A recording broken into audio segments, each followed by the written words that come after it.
the home of inspiration every day. Most people give up on themselves easily. You know the human spirit is powerful. From news, countries across the globe have been hit by the COVID-19 virus. Views, there's a global trend to see an increase in GBV incidences, specifically domestic violence. Sports, What's he say?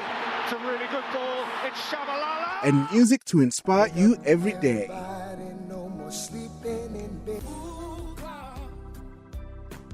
This is Vuga Online, your inspiration radio station.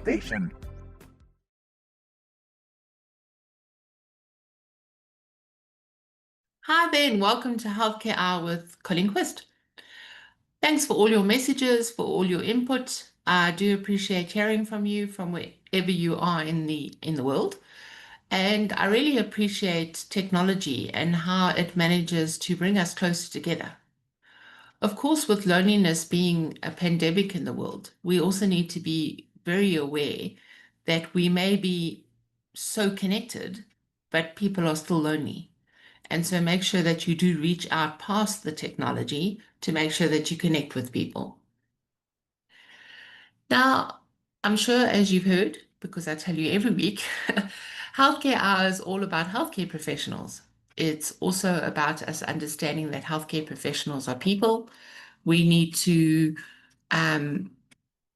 treat them as human, as opposed to little demigods on pedestals.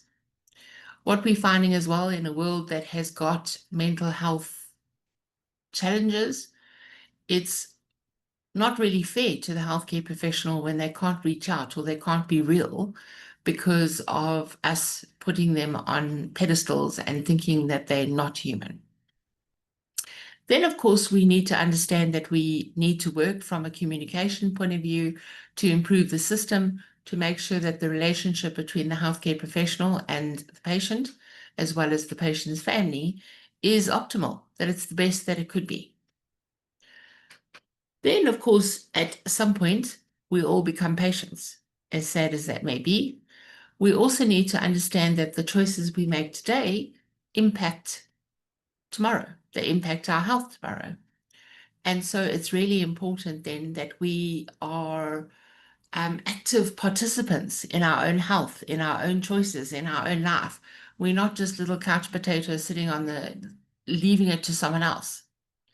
And it's always fascinating to see, like, when somebody has been to a healthcare professional, okay, so what did they say? Or what's going to happen to you? Or what did they think's wrong? It's quite amazing how many people go, well, I don't know, but the healthcare professional's the expert and they'll just do whatever. Yeah, so it's quite scary. We just hand our health, we hand choices, we hand decisions, we hand everything over to the healthcare professional with the idea of, well, you know. But what we really need to see is that we are the experts of our own bodies. What's happening in Colleen's body, the person who's best positioned to know is Colleen. And the same goes for you. You are the expert. You know when something's gone out of equilibrium.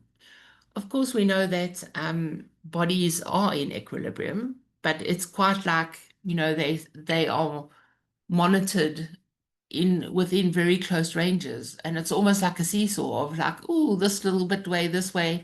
Oh, hang on, correct. A little bit that way. Oh, correct, the other way. What I'm seeing in clients, though, is that we have actually become experts at ignoring the symptoms and ignoring the messages that the body sends.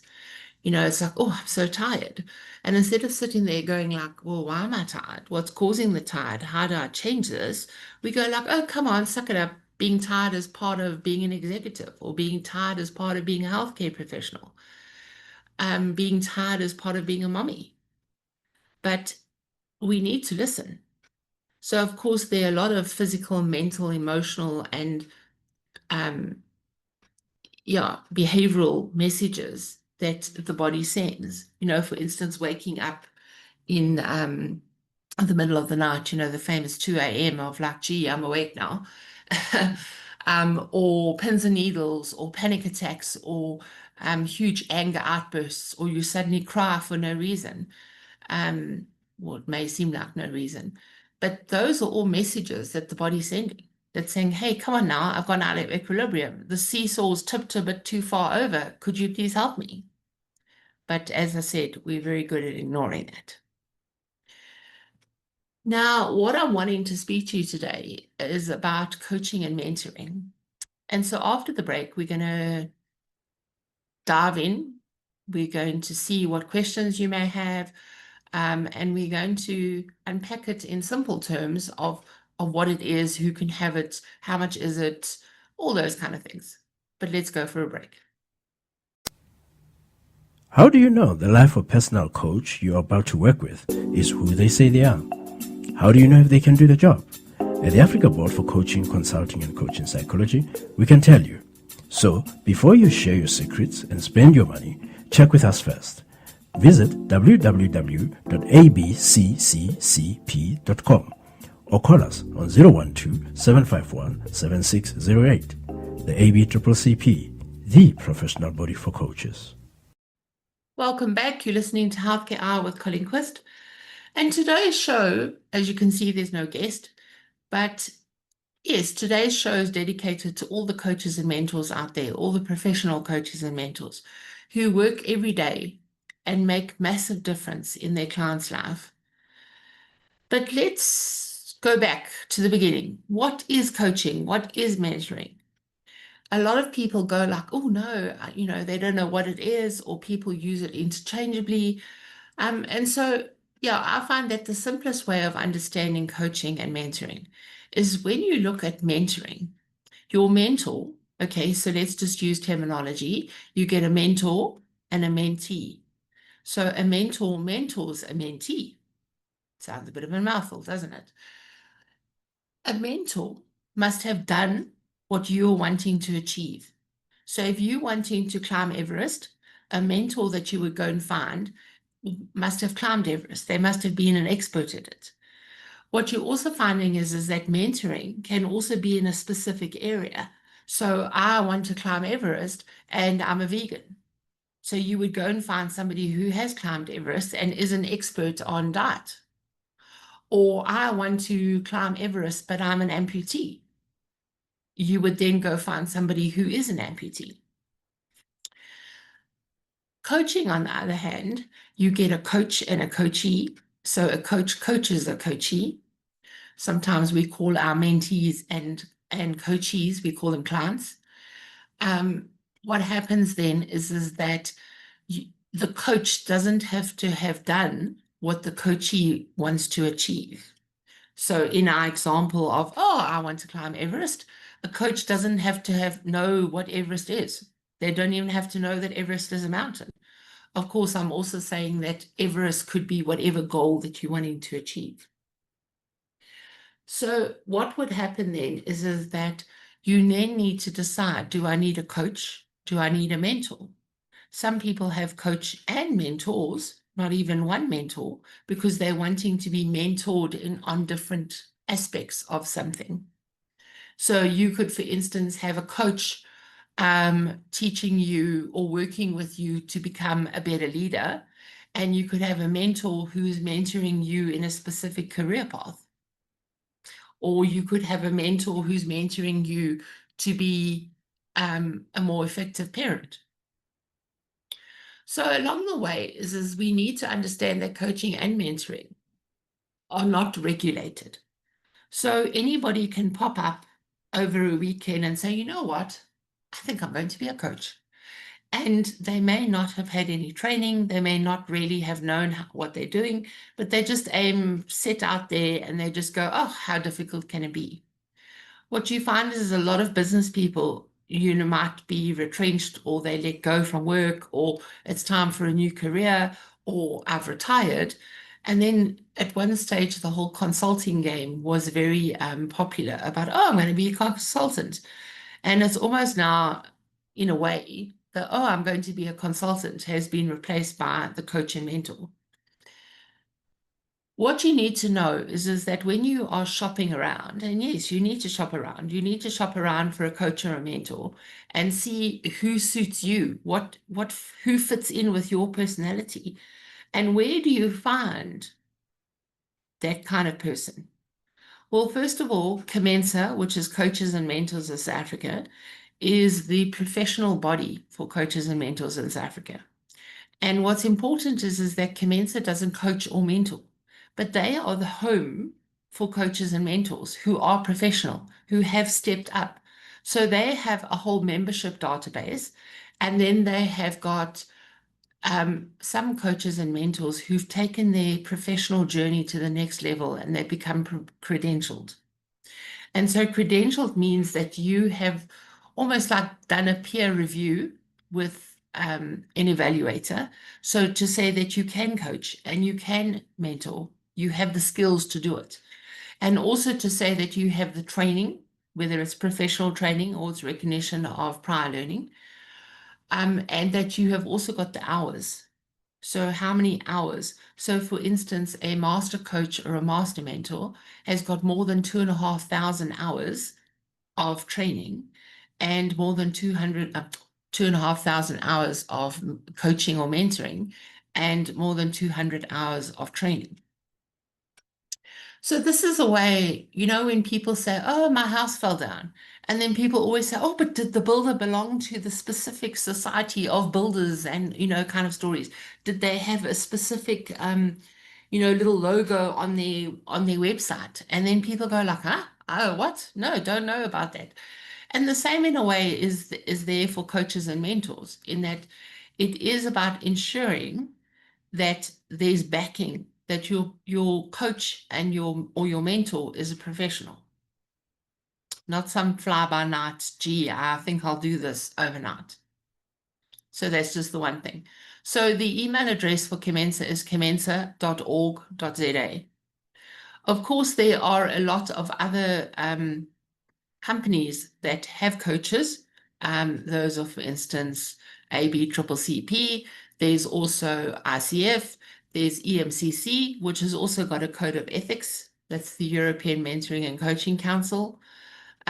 So it's important that whoever you find, that you are able to ask them, okay, do you belong to a professional body? Are you accredited? Are you credentialed? Are you, in a way, almost, are you certified? Is my house going to fall down? Now, some people would say that coaching and mentoring can't do any harm. I personally disagree with that because you establish a trust. And it's not that in coaching, certainly, it's not that you're going to tell somebody what to do, but people can be influenced. So it's just better that you do work with a professional. All right, so now along the way, of course, we find different coaches, and of course, you can find a mentor who can mentor you on different things. So some mentors, for instance, because you have to be a subject expert.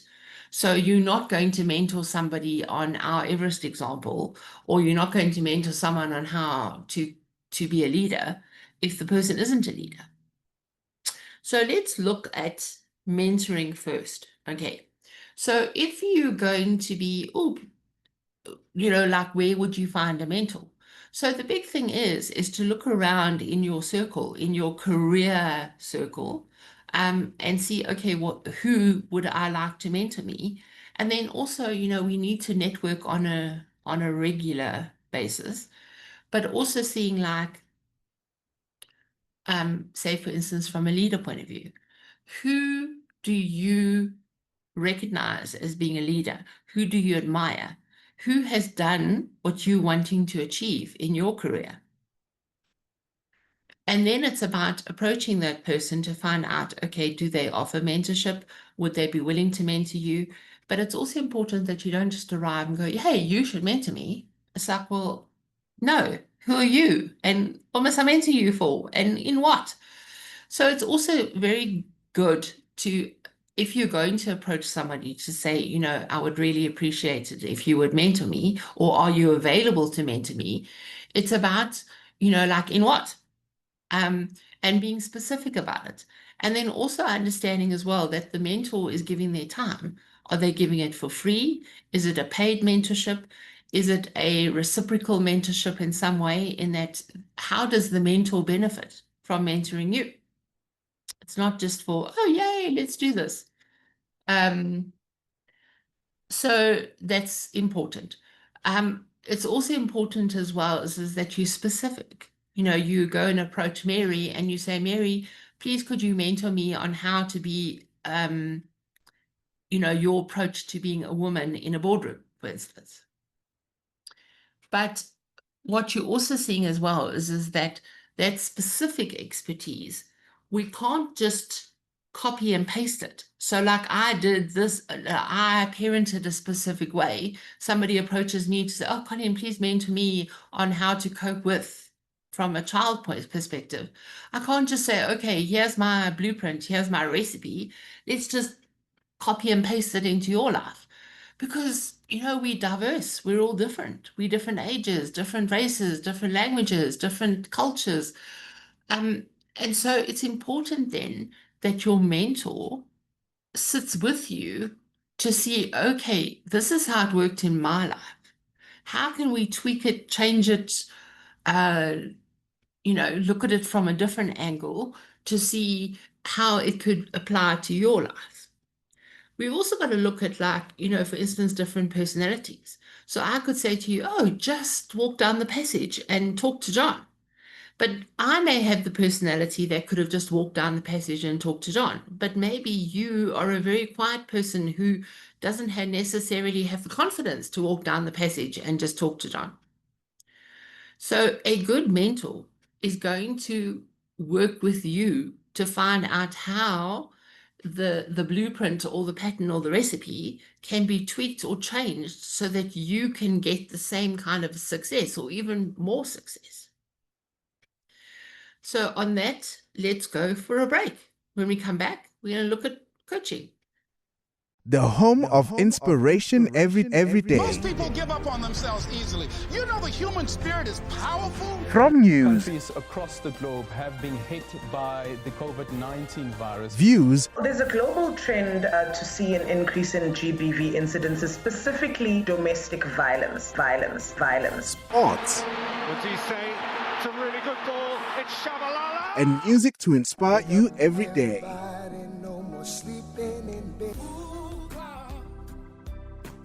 This is Vuga Online, your inspiration radio station.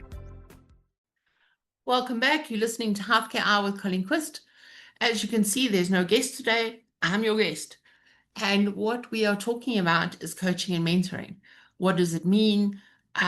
Who's coaching and mentoring for? How much do you pay for coaching and mentoring? But before we dive into those questions, let's just look from a coaching perspective. So what would happen with a coach? It's almost like when I coach somebody, I partner with somebody. It's almost like I'm in it with you. I'm not going to do it with you, though. I'm not going to do it for you, but I will come with you on this journey. And the reason why I talk about a journey, it's almost like saying, okay, what goal are you wanting to achieve? You know, sometimes we have these dreams, or, oh, I wish I could, or, oh, one day when I'm big, I'm going to be. But a coach would help you work with your dream, because sometimes you can go to coaching and you don't really know, you don't have a very specific idea, or certainly my clients don't, a specific idea of what they're wanting to achieve. So when you have worked together and you've spoken through things and you've unpacked things, and coaches are very good at listening and they're very good at asking questions. And of course, those questions are open questions. They're not like, is today Thursday? In which case the answer is yes or no. But they are going to help you explore and be able to set almost like a goal of what it is that you're wanting to achieve. Of course, in that as well is the measurement. How do we know, like, oh, I want to be happier. All right. Well, how do we make that specific? What does happy look like? How are you going to know that you've reached it? How are you going to measure it? What you also look as well is that there's also the reality of where are you now? Because you're wanting to go there, but where are you now? So that's then the reality. And then also in our journey of growth, you've got to look at things like, oh, I really want to be a CEO, but what's missing? So also how are you going to do it? What are the options? And so there it's also about seeing, okay, the option is this, the option is that, and the option is that. So it's almost like different paths of saying, how do we get to the goal? We could go up this part of the mountain, we could go up that part of the mountain. And then it's for the client to work with the coach to find out of all the different options, which one would be best for the client, for the coachee. And once they've decided, okay, this is the route that we're going to take, what are the steps in that route? Because we all know that we don't just climb Everest or achieve our goals in one giant leap and now, zhup, yeah, look at us, we've made it. It's little steps, and it's little steps repeated. So in that, your coach is going to work with you to see what are the steps, okay? And then they're going to be an accountability partner with you to say, did you do the steps? What have been the issues? How come haven't you? What you're also seeing as well is that when we have an obstacle in our way, we go, oh, hang on, this isn't working. What's happening? We often have to grow to the level to be able to go under, over, or through the obstacle. And the more we've grown in the situation, and of course, I've learned that along the way, where sometimes you get to an obstacle in your career, or you get to an obstacle in a relationship, and you go like, oh, no, this is terrible. But it's also that I've learned now, okay, Colleen, how are you going to go under, over, or through? What do you need to learn? What do you need to gain? And so that's important in a coaching journey and in a mentoring journey, is that there may be skills that you need. You may need to go learn a new language, or you may need to learn a specific skill. You may need to go and become more tech savvy. And of course, a big one as well is from your emotional intelligence, your self-awareness, your self-regulation. All those kind of aspects can stand in the way of you achieving your goal. So your coach or your mentor is then going to work with you to make sure that you close the gap in terms of the skills. In our examples, for instance, you decide, okay, you might want to be CEO. All right, what is required to be CEO? Get a job description. Look to see, does a CEO in your specific example have to have a finance degree? Must they go and get an MBA? Do they need to network better? Do they need to, what are the gaps? Maybe you want to be CEO, but you're actually not confident enough. So can your coach then work with you to increase your confidence levels? Or maybe you're public speaking, or you turn into a jelly every time that you need to speak to people. You can't be a CEO and not be able to speak to people. So how do we close the gap? So this is where that journey is so important. Now, coaching and mentoring is confidential. It is between you and your coach, or you and your mentor. What you're also seeing is that a lot of executives are given the opportunity to go to have a coach or a mentor, and the company pays. And what we still need to see is that then is often called a sponsor, but it's still confidential. There's still a relationship or an agreement between the coach and the company, and the coach and you. And nothing can be told to the company that isn't pre-agreed to by the coach or the mentee. So you can rest assured that your session is confidential. It's also important that you feel that you are able, that trust, that rapport is built by the coach or the mentor. And that you know that whatever you say, because you can say anything, you can share any aspect of your life in your coaching or mentoring. And that you know that you're safe, that the coach has got your back. What you're also seeing as well is that they are very, in coaching, for instance, you get a lot of different kinds of what we call niches.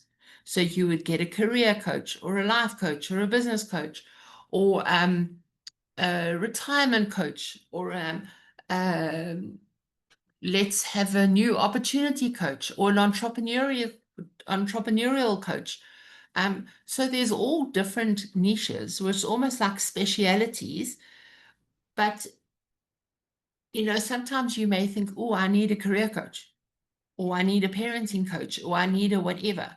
But all coaches, if they're professionally trained, they all will take you from where you are to where you need to go. And they will all hold you accountable for the options, the ways, the different pathways that you can take, and will also hold whatever you say in confidence. And they would work towards specific behavioral standards, and they uphold the code of ethics. No matter which kind of coach, obviously assuming that you have a professionally credentialed coach. So sometimes, and I know also when coaches are training, it's almost like, oh no, what speciality am I going to be? What like niche? Often when you're training as a coach, you've got to like do all different kinds of work to realize, okay, what kind of clients do I like? Do I like working with divorced women? Do I like working with children? Do I like working with executives? Do I like working with youth? And that's where you almost get like the different niches, the different specialities, because it's like, how does the coach spend there every day? If you don't like working with youth, you're not going to go and become a youth coach. Or you don't like working with retired people or elderly people, though I suppose by the time you get to retire, you aren't that old. But if you are not into, okay, what happens with next chapters, like you're now 60 or 65, certainly in South Africa, what's your next chapter? If it doesn't grab you as a coach, then you're not going to specialize in that specific area. What you're also seeing from a life coach, some people say, oh, but how can you be an expert in my life? And you need to understand that life coaches aren't an expert in your life. You're the expert in their life. A life coach would be an expert in actual coaching to assist you, to hold you in your space for you to achieve what it is that you need to achieve. So when we come back after the break, we're going to look at like questions that I'm often asked about, oh, but how, but let's go for the break. The Africa Center for Work-Based Learning is a professional development center for professionals who aim to improve their professional standing. This means that the learning programs we run are more than just academic programs. They are work-based programs that focus on leveraging your current experience as a professional to build your overall profile. A year down the line, the Africa Center for Work-Based Learning is developing into a preferred center for professional development in Pretoria, with 8 professional development faculties including accounting, teaching, entrepreneurship, as well as IT and many more. For more information, go to acwbl.org or dial +27 12 751 7608. The Africa Center for Work-Based Learning, where work is learning.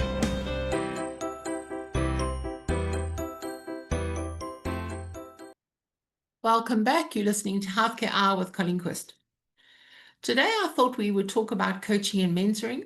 As you know, I am a coach and a mentor. And there's a lot of information out there where people don't really know what it is. They swap it around. As I said earlier, is that a coach doesn't have to have done what you're wanting to achieve, but a mentor must be an expert in what you're wanting to achieve. And then both conversations, you find like a mentor is also going to use a coaching approach, because we can't just copy paste the way I did it into your life.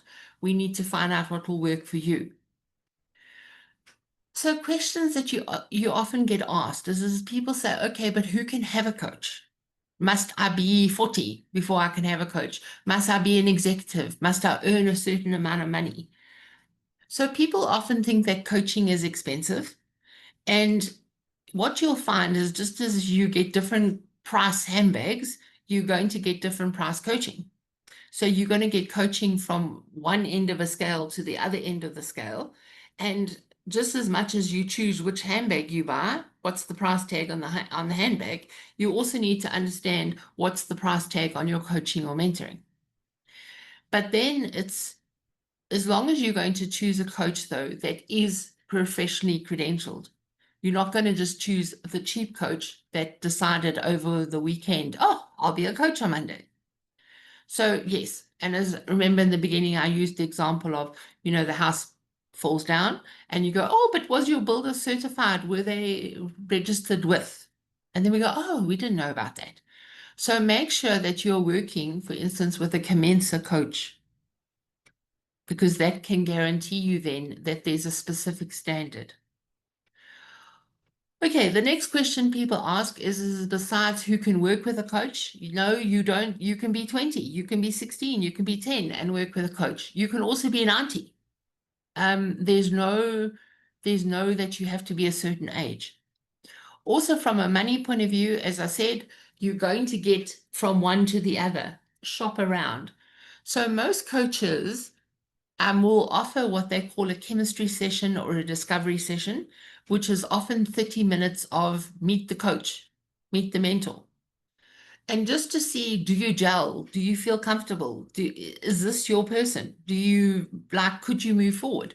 And then that is also an opportunity. So that discovery or chemistry session is not about, okay, now I'm going to be coached during this. It's about you finding out things. How often is a session? Is it every 3 weeks? Is it every 4 weeks? Do I have to sign up for a package of 6 sessions or 12 sessions? Would we meet on a Saturday at 10 o'clock? Some coaches, for instance, don't work after hours. Some do. Maybe I've been to my own coach at like 6 in the morning because I knew it wouldn't impact the rest of my day. It wouldn't impact the rest of my clients. And also it was a commitment to me. Believe you me, I'm not a morning person, but it was a commitment to me to get out of my bed to go to my coaching at that time in the morning. So what works for you? So that chemistry session is an opportunity for you to discover, okay, will this work? Won't this work? All right. And it is possible to then meet more than one coach. But what's important is that you don't just sit on the fence going, oh, which one, which one, which one? As I said, if you have a professionally credentialed coach, they will all get you to your goal. They will all ensure that you get to your goal. But it's the vehicle that sometimes is different. So you find as well, besides going, oh, I'm a career coach, I'm a retirement coach, I'm a life coach, those kind of things, you'll also find that people have done different training.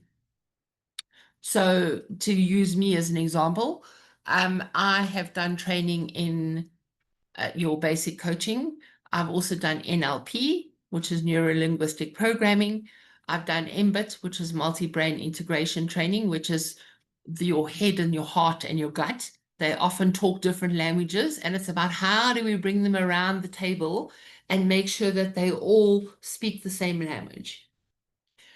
What you're also finding, another one as well, is positive intelligence, where we're looking at saboteurs, for instance. We're looking at what those voices in your head are telling you.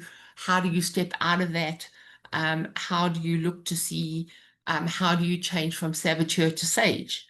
So that's positive intelligence. So your client is going to, not your client, your coach is going to have done different kinds of training, and it depends on what you're looking for. But as I said, every coach is going to get you from A to where you start to where you're wanting to go as your endpoint in your coaching. Just as I said, the vehicle is often different. Then what happens, people say, oh, well, what happens if I end up not liking my coach or they feel that they're not professional? Well, if they are a Commencer coach, you are able to report them from an ethics point of view, or they're breaking a coaching behavioral standard. So you have redress, you've got an option to report. What's also happening as well is that you don't have to stay with your coach forever. What you may find is that you outgrow your coach, or you need a coach for a specific kind of aspect, or I need a career coach, or I need a parenting coach, or I need whatever. And then your children may grow up. You don't need the parenting coach anymore. Now you need a retirement coach, for instance. So you're not obliged to stay with your coach forever and ever and a day. Once you've reached a goal, or even before, you're able to change coaches. You are able to go, okay, I won't have a coach now. And then you may then go back. So a coach is not necessarily somebody that you have on speed dial. But yeah, I suppose in a way they are on speed dial, but they're not necessarily actively working with them for every single month of every year. It can be, oh, let's work on this project. Let's go get my coach. Oh, I've got another project. Let's go work with my coach again. So it's a case of coming in and out of people's lives. And then, of course, you might decide, no, I need a new coach because it's a different kind of goal. Okay, let me think what else people ask. I wonder what other questions you may have. Please send them to me. We can always address them and see, what else do you need to know? Let me just think about what other people say. Yeah, and then also as well is that from a confidentiality point of view, people say it's like, oh, can I say that I've got a coach? What's important is that your coach or your mentor doesn't say, hey, by the way, I'm Johnny's coach. But Johnny is allowed to say, hey, Colleen is my coach. What you're also finding is that there's no stigma attached to it. There's no like, oh, because I've always said, it's a bit like us saying, okay, let's go on a long journey. If I say to you, okay, go on your own, you go like, oh, okay, which way? How? Where do we go? But if we do it together, you can work it out. Suddenly it's not so scary. Suddenly it's like an adventure of, oh, let's go find things. Let's go sort out things. And it's very rewarding for a coach to see the growth, and a mentor to see the growth in their client, to see how they expand and grow. And it's like always so rewarding also when the coachee or the mentee goes, wow, you made such a difference in my life. And so this is certainly a calling and a purpose of like, wow, I get to impact people's lives. And as I said at the beginning of the show, that's why I dedicated the show to all coaches and mentors who are professionally trained, who are credentialed, who do belong to a professional body, and they take their work very seriously.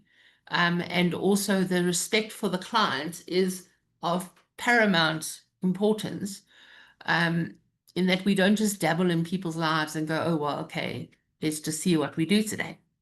We do that within specific behavioral standards that we need to stick to, and certainly a code of ethics. So if you are thinking, oh, is coaching or mentoring for me? You're very welcome to contact me. You can reach out on social media. You can contact me through the radio station. And certainly let's have a chemistry call. Let's have a discovery call to see if this is what you need. So thank you for joining me. Please remember that you are loved, you matter, and you're not alone. Please also make sure that you take action in your life. So often people would like to do things, but they go, ooh, and they don't ever do the action steps to achieve what they're wanting to do. So this week, go out there, take action, be bold. You can do this, and I look forward to hearing from you. You've been listening to Healthcare Hour with Colleen Qvist.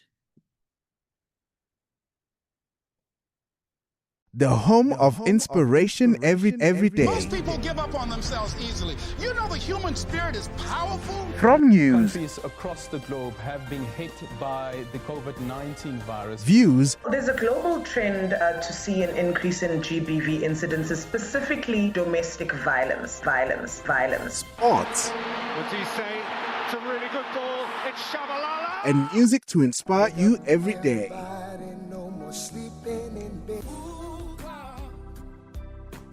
This is Vuga Online, your inspiration radio station.